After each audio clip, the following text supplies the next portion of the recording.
जिसका आपके साथ कर्मों का लेना देना होता है वही बेटा बनकर, बेटी बनकर, दामाद बनकर और बहू बनकर आता है। लेना देना नहीं होगा तो नहीं आएगा। इसलिए आज की ये कहानी आपको बहुत कुछ सोचने पर मजबूर कर देगी। इसलिए इस कहानी को अंत तक बड़े ध्यान से देखिएगा और समझने की कोशिश कीजिएगा। आज की ये कहानी कर्मों के खेल की, कर्मों के लेन देन की है।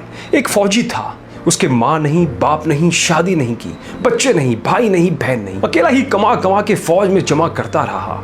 तो थोड़े दिन में एक सेठ जी जो फौज में माल सप्लाई किया करते थे, उनसे उनका परिचय हो गया और दोस्ती हो गई। सेठ जी ने उन्हें कहा, जो तुम्हारे पास पैसा है वो उतने के उतना ही पड़ा है, तुम मुझे दे दो, मैं कारोबार में लगा दूंगा तो पैसे से पैसा बढ़ जाएगा। फौजी ने सेठ जी को पैसा दे दिया। सेठ जी ने कारोबार में वो पैसा लगा दिया। कारोबार उनका चमक गया, खूब कमाई होने लगी, कारोबार बढ़ गया। थोड़े ही दिन में लड़ाई लग गई। लड़ाई में फौजी घोड़ी पर चढ़कर लड़ने गया। घोड़ी इतनी बेकार और बदतमीज थी कि जितनी जोर से लगाम खींची उतनी ही तेज भागे। खींचते खींचते उसके गलफर तक कट गए, लेकिन वो दौड़कर दुश्मनों के गोल में जाकर खड़ी हो गई। दुश्मनों ने वार किया, फौजी भी मर गया, घोड़ी भी मर गई। अब सेठ जी को मालूम हुआ कि फौजी मर गया है, तो सेठ जी बहुत खुश हुए कि उसका कोई वारिस तो है ही नहीं। अब ये पैसा किसको देना? अब मेरे पास पैसा भी हो गया, कारोबार भी चमक गया, लेने वाला भी नहीं रहा। ये सोचकर सेठ जी बहुत खुश हुए। कुछ ही दिन के बाद सेठ जी के घर में लड़का भी पैदा हो गया। अब सेठ जी और खुश कि भगवान की बड़ी दया है, खूब पैसा भी हो गया, कारोबार भी हो गया, लड़का भी हो गया, लेने वाला भी मर गया। सेठ जी बहुत खुश। वो लड़का होशियार था, पढ़ने में समझदार था। सेठ जी ने उसे पढ़ाया लिखाया। जब वह पढ़ लिख कर बड़ा हो गया तो सोचा कि अब ये कारोबार संभाल लेगा, चलो अब इसकी शादी कर दें। शादी करते ही घर में बहू रानी आ गई। अब उसने सोचा कि चलो बच्चे की शादी हो गई है, अब कारोबार संभालेगा। लेकिन कुछ ही दिनों में बच्चे की तबीयत खराब हो गई।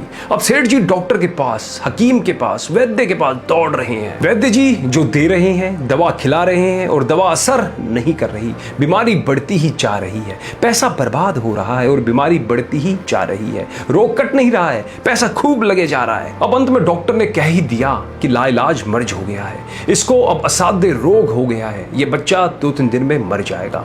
डॉक्टर के जवाब देने पर सेठ जी निराश हो गए और बच्चे को लेकर रोते हुए आ रहे थे। रास्ते में एक आदमी मिला। उसने पूछा कि सेठ जी क्या हुआ, बहुत दुखी लग रहे हो?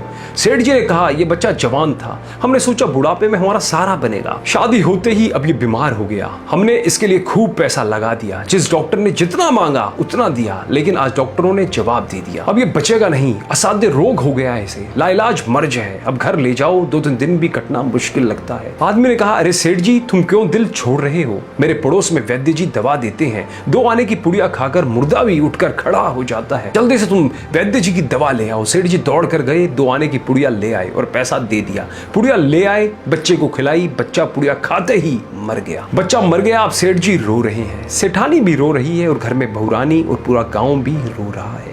गांव में भी शोर मच गया कि बहुरानी सेठ की कमर जवानी में टूट गई। सब लोग रो रहे हैं। तब तक एक महात्मा जी वहां आ गए।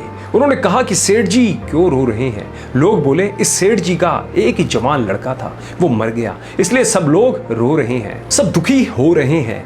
महात्मा बोले, सेठ जी क्यों रो रहे हो? सेठ बोले, महाराज जिसका जवान बेटा मर जाए वो रोएगा नहीं तो क्या करेगा? वो महात्मा बोले, तो आपको क्यों रोना? सेठ मेरा बेटा मरा तो और किसको रोना? महात्मा बोले, और उस दिन तो आप बड़े खुश थे। सेठ किस दिन? वे महात्मा बोले, अरे जिस दिन फौजी मर गया, सोचा कि अब पैसा भी नहीं देना पड़ेगा, माल बहुत हो गया, कारोबार खूब चमक गया, अब देना भी नहीं पड़ेगा, इसलिए बहुत खुश थे। महात्मा सेठ जी बोले, वही फौजी पैसा लेने के लिए बेटा बनकर आ गया।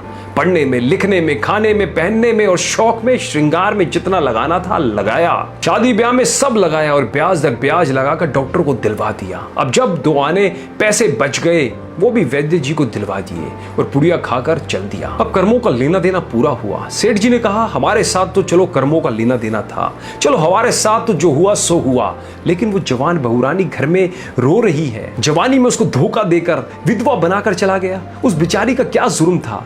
फिर उसके साथ में ऐसा धोखा क्यों किया? महात्मा बोले, ये वही घोड़ी है जिसने जवानी में उसको धोखा दिया, इसने भी जवानी में उसको धोखा दे दिया। बेटा बनकर, बेटी बनकर, दामाद बनकर और बहू बनकर कौन आता है जिसका हमारे साथ कर्मों का लेना देना होता है? लेना देना नहीं होगा तो नहीं आएगा। इसलिए दोस्तों, अपने जीवन में कोई भी कर्म करो तो जागरूक होकर करो और भूल से भी किसी के साथ छल कपट मत करो। छोटे से फायदे के लिए हम ना जाने क्या क्या कर देते हैं, इसलिए छोटे से फायदे के लिए किसी के साथ भी किसी की बद्दुआ मत लो, और जो भी कुछ भी हो सके अच्छा कर्म करो। कहानी अच्छी लगी हो तो औरों के साथ भी ज़्यादा से ज़्यादा शेयर जरूर करें, जिनसे वो भी प्रेरित होकर अच्छा कर्म कर सके।